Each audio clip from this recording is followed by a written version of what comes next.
Welcome back. Now we'll take your questions. If you have a question yourself, send it to us at QuranSpeaks.com. So Shabir, the question today is, of yours asking, is khalwa haram? So can you please, I guess, elaborate and explain that? Yeah, so what khalwa refers to is an Arabic word which means something like seclusion. It's also pronounced khulwa. And it's more specifically seclusion between a male and a female. So there's a narrative that says that if a man and woman are together alone, the devil is a third among them. And that has led to the common practice among Muslims to separate the genders. Now, of course, it has implications in modern times. A young man goes to apply for a job, and he's called in for the interview with the final stage, and the big boss here is a woman, so they're together in the same office. Well, then what do you do in that situation?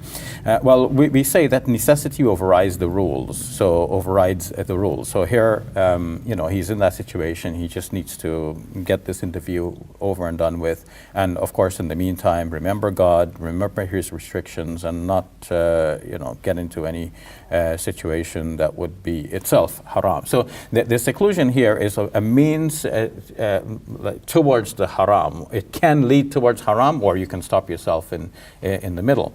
And it's only dissuaded because, or we're only dissuaded from it because it is a means that could get you closer to haram.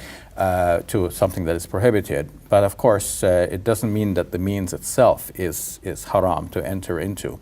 To give an example, like let's say you're going down a slide. Well, the moment you step on the slide, you're all the way down, you're heading down there inevitably, right?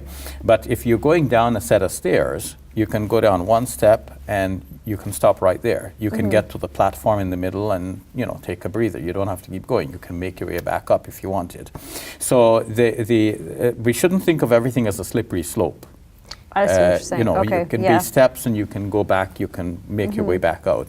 So because this is not a slippery slope, it's something that's you're dissuaded from, but you have to see the practical scenarios. So and it's also about looking at the context of the situation, right? Yes, and of course we know from the recent Me Too movement that people have actually fallen into great error, and women have actually been abused and harassed because they've allowed themselves to be in such situations. In fact, often predators lure their prey into such situations, and then they carry out their harassment and so on.